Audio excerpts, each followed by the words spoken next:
Pursuit of records is a natural outgrowth of our human competitiveness and our curiosity for the unknown.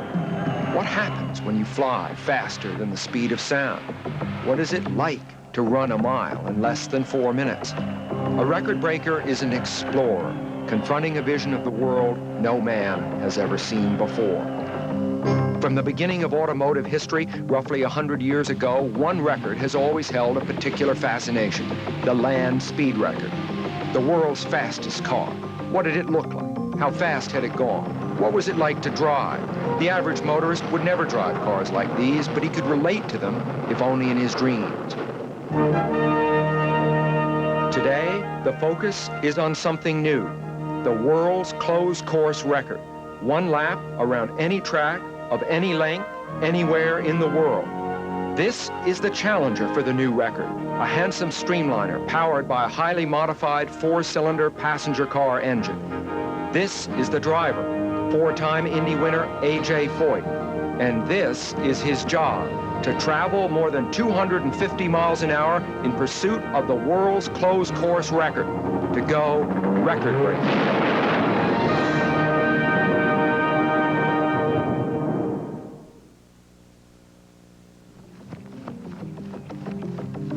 Houston, Texas, a city with a skyline that has soared in the past few years, a place where the pulse of things, once slow and leisurely, has quickened suddenly. It seems only yesterday that this was the dowager city of the Gulf Coast, staid and stately, with Spanish moss growing in the trees. But not anymore. When the Space Center was built, Houston became a magnet for computer and electronics companies, high-tech industries, anything that was fast, anything that suggested the future.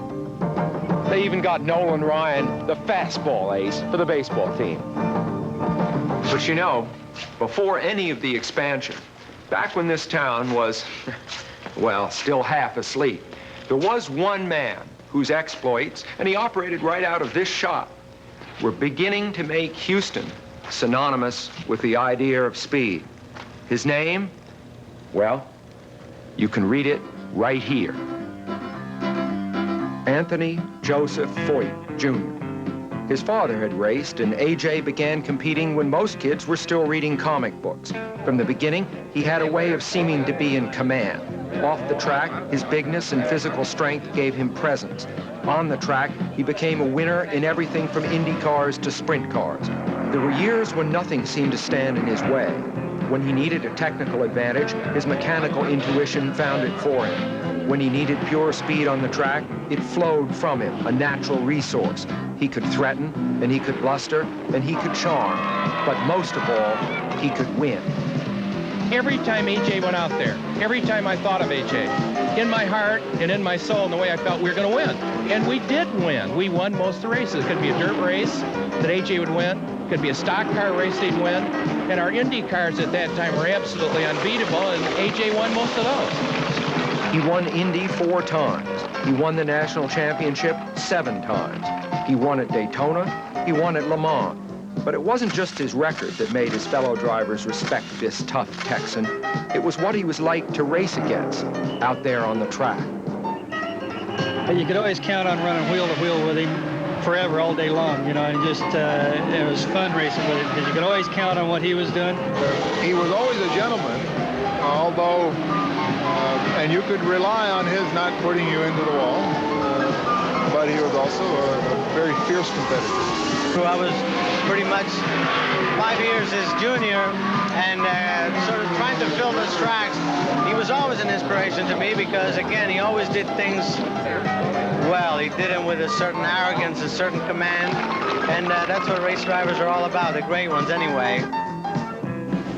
There's another side to A.J. Foyt, his warmth, his friendliness. When I first drove at Indianapolis, he couldn't have been more helpful. Of course, I was just a rookie, and I doubt if he thought I was much of a threat to him in the race. When I'd see A.J. win, I'd see a man who was complete, whole.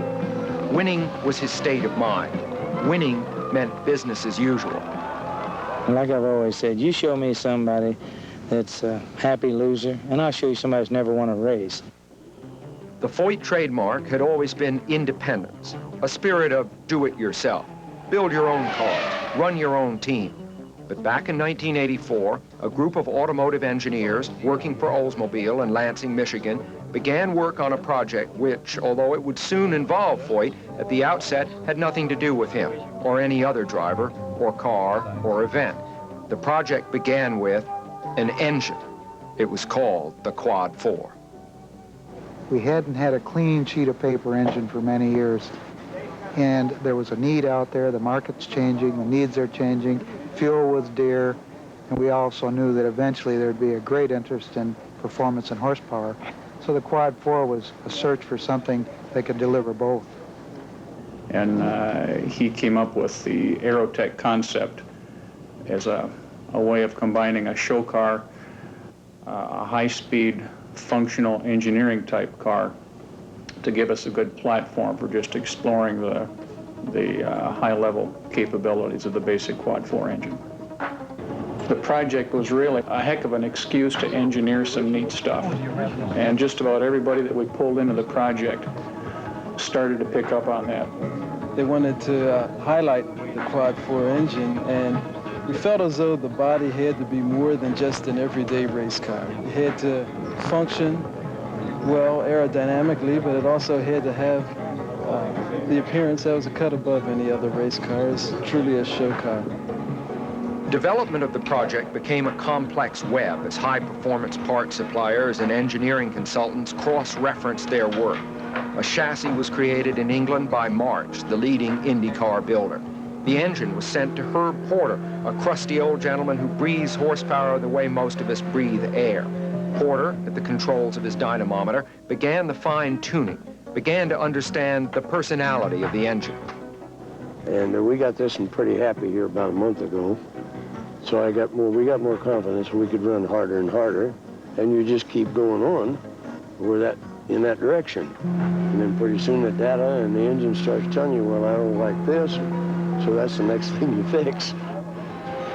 At each stage, the project was bringing together people with different personalities and areas of expertise, diversity that was further increased when Olds hired A.J. Foyt.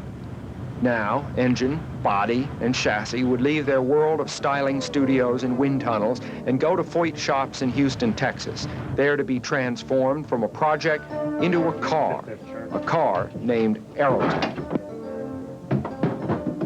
Foyt was probably the one that had the most to consider, because he was really being asked to commit to driving a vehicle that was going to be designed by some people at General Motors, constructed in England by March. He was familiar with March, but not in full body type things. And it was going to have a lot of high-tech stuff in it that was put on there by GM engineers and technoids. The engines were going to be developed and tuned by engine camps that Oldsmobile was hiring, and Foyt's not used to operating that way. In order to give the car a shakedown test before its record attempt, it was trucked from Houston to a test track that lay in the shadows of the Superstition Mountains in Mesa, Arizona. Superstitions. Most of us have them. Better people believe it's bad luck to wish anyone good luck. In the world of racing, green is unlucky. But in the world of high-speed record breaking, where attempts have been so rare, there really aren't any superstitions or any real traditions either. Only one thing is known for sure. It's dangerous. Dangerous business, indeed. But at first, the atmosphere was one of relief, that the waiting was over, that the car, 2.5 years in the making, was finally about to run, even if this was just a warm-up. And there was something about being in Mesa that suddenly made you aware of the challenge that Aerotech faced. To set the world's closed course record, you must complete a single fast-as-you-can-go lap.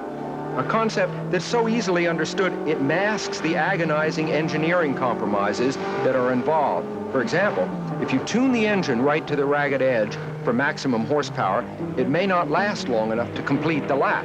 Or if you make the aerodynamics super slippery, the car may not have enough downforce for the driver to get through the turns. This car named Aerotech was no guided missile. It was a real car, built with many of the same design complexities as everyday cars.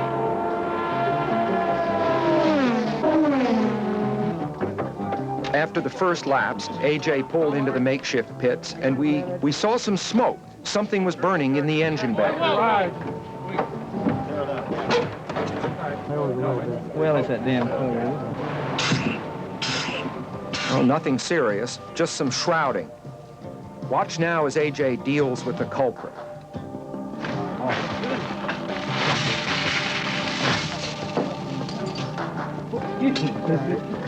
But soon the car was back at speed, looking smooth and stable. The track is a huge circle, 5 miles around. In this setting, with so little for reference, the only way to gauge speed was with a stopwatch. There, the first flying lap. In a sense, it seemed incredible that any car in its first day out could be driven at over 200 miles an hour. On the other hand, the moment A.J.'s speeds began to be posted on the pit board, we were forced to see them in comparison with the existing closed course record, which was set 8 years ago at 251 miles an hour. But remember, this was just a warm-up, and Aerotech's engine was detuned. It had much more to give. Look at it go. Come on, A.J.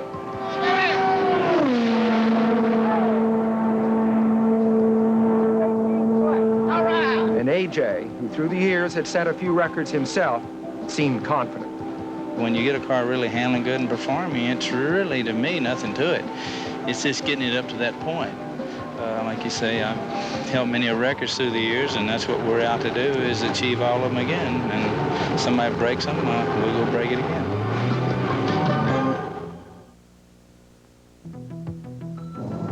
What is this fascination with breaking records? Speed itself.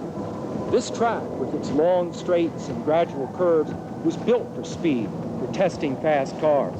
Through the years, as it lay here in the hot desert sun, its very presence made men dream of speed. Why do we want to go so fast? To fill the moment with so much? Isn't it enough to live by the rhythm of the waves and the steady journey of the sun? Of course not. Speed is time suspended, and it's the way we flirt with immortality. We're aware of time all the time. We race the clock. And why? Maybe there's a little A.J. Foyt in each of us. Out of the search for speed can come what we call progress. Aerotech gives us the dream of someday owning a car like this, and the fantasy of commuting to work at 250 miles an hour. And practical stuff, too. You take Aerotech's 4-cylinder production engine and stress it to the limit, and you get knowledge which leads to better fuel economy and longer engine life for the average car. This basic engine is expected to be in production into the 21st century. Its turbochargers, its ignition system, its combustion chamber design may be commonplace then, but today they are our chance to peek into the future.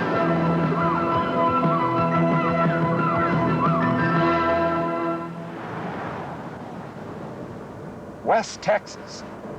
Big, like I guess you'd expect. A few oil derricks here and there. Cattle. More cattle than people. The rest of the world seems far away when you're out here, and while thoughts of speed may be entertained by some, others are concerned with, well, just putting one foot in front of the other. And then, rather the way a small town is changed by the arrival of a traveling circus, the West Texas landscape was abruptly filled with A.J. and his men, the Oldsmobile engineers, the safety crews, the men who would do the official timing, and 2 cars. First, the short-tail Aerotech we had seen run in Mesa, and an untried, long-tailed version. For the key players, there was a sense of now or never. 9 months had passed since the Mesa test, when Aerotech ran 218 miles an hour, and the engine development program had reached a point where the calculations and computer models showed there was enough horsepower to set the record if everything went just right. For luck, Bill Porterfield attached one of Foyt's Coyote stickers to the car.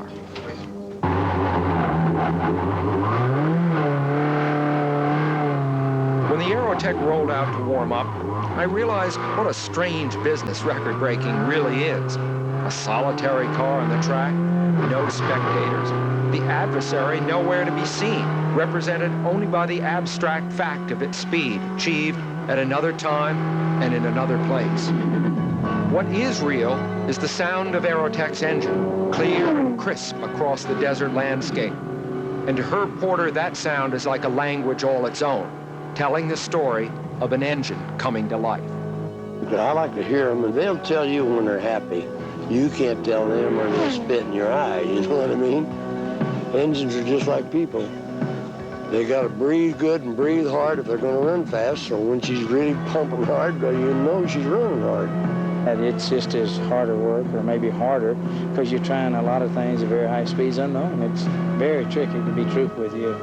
You're hanging it out just as far as when you're in competition. And the sense of competition was all at once very real. Aerotech was just 2 miles an hour shy of the record, held by Mercedes-Benz. But before it could run again, there was much to do, to the engine, to the aerodynamics. The amazing thing is that we are pretty close to all the predictions, and I think some of the back seat drivers are realizing that the pencil guys maybe know a little bit too. And it's been a very good relationship with AJ. He's been super to work with. I'm a halfway mechanic myself and engineer with the guys. If I was just a driver sitting there just pushing the button, it would drive me crazy. But with me kind of working with the aerodynamic people and discussing things back and forth, it's great. We gotta get the motor in. While work proceeded on the short tail, the plot thickened with the appearance of the long-tailed car, an untried body coupled to an engine worked on not by Herb Porter, but by a rival engine wizard named Rocky Phillips. Interestingly enough, Rocky Phillip and Herb Porter used to be partners years ago. And now in Aerotech, they find themselves running side by side, if you will. So I'm sure that they were looking over each other's shoulder to see what the other camp was doing. As AJ was pushed out for his maiden voyage in the long-tail car, expectations were for a simple shakedown cruise. What happened was something else. The long-tail car had never been on a track before, and we literally finished assembling the car on Monday and Tuesday, and finally got on the track Wednesday early afternoon, and flight warmed the car up for 2 laps, just getting a feel of it, because the aerodynamic properties on that long-tail are just totally different than the short-tail car. And either the third or the fourth lap around the track, we measured a flying mile of over 275. And I think the whole group was stunned, to say the least. Brand new package, 275 for a flying mile. The flying mile is an internationally recognized world record consisting of 2 flat-out runs over the same measured mile, one upwind, one downwind. Bill Porterfield had done his homework, had the statistics, and knew that Aerotech had a shot at the record. AJ also sensed the opportunity. Right now, but I like to do it at 3. I would like to do it at 3. This was the situation, and notice that AJ is pulling out onto the track essentially the wrong way, the reverse of what he's been doing. He's already gone 275 one way, and now he's got to take a shot the other way. And the 2 runs must be made within an hour of each other. Then the 2 speeds are averaged. Those are the rules. AJ goes around once and doesn't make it. The car, its tires and suspension set up for left-hand turns, is hard to handle turning the other way. Faster! But the car is low on fuel.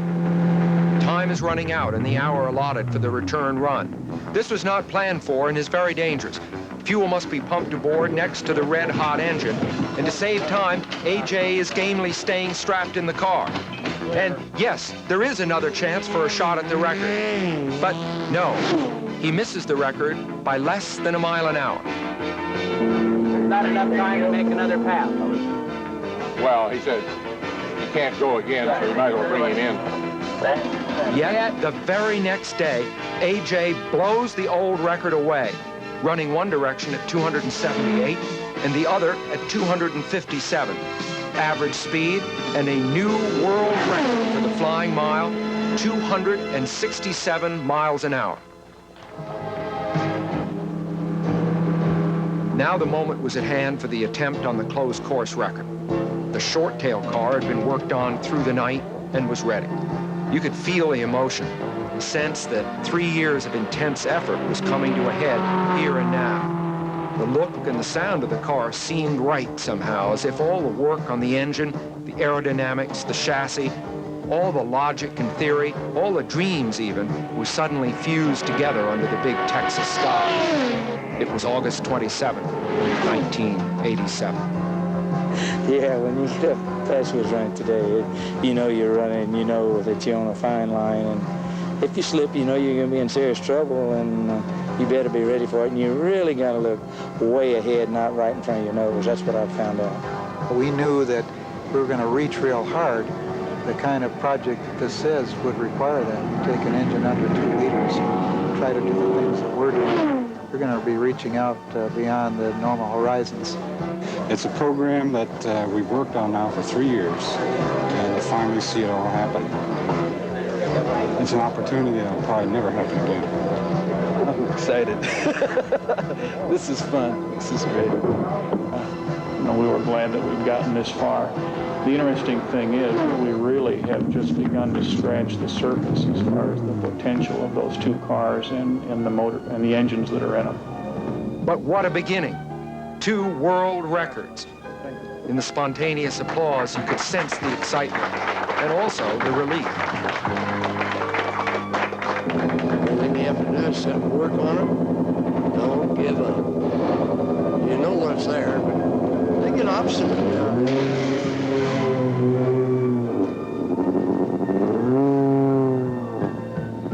Aerotech will run again because there are always lessons to be learned, concepts to try, and there will always be men who dream of speed.